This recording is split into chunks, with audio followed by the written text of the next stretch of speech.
are institutionalized negative norms that would have to be dismantled.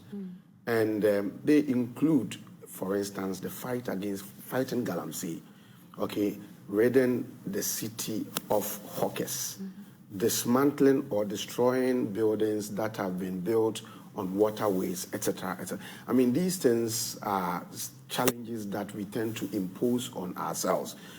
In trying to fix these challenges, you would receive threats from voters and from people. When you are doing the right thing in fixing these challenges and you receive threats, you are expected to be bold, to look into the people's face and to tell them that your threats do not unfaze me. And that's the reason why I was happy that in his first term, when he was fighting Galamsey, the president said, I'm prepared to put my presidency on the line. If you ask the Greater Accra Regional Minister, he's faced several threats in his bid to get the people of Medina and Adenta to use the footbridge and all that. I mean, there were threats, but he could look into their face boldly and tell them that, look, your threats do not unsettle me, they don't unfaze me. That is, so at a certain point in time, leadership would have to be very bold and call the bluff of people who would want to stampede them with threats of voting against them. No, voting against them, should they do the right thing. But you do not call the bluff of voters when they are disappointed.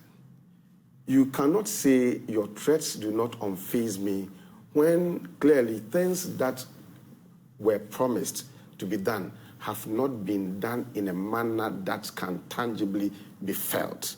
You do not call the bluff of those who enthroned you when clearly they are living in a certain economic miserization. You don't do that because if you do that, they get disappointed. In times of crisis, the one who is expected to steer us out of that crisis is always listened to. And as people listen to, they expect you to sound presidential, not debative or combative. They expect you to sound soothing and conciliatory. They expect you to say certain words that will bring all of us together, rally all of us behind you. You see, we cannot tackle our challenges without all of us coming together to appreciate the challenges that confront us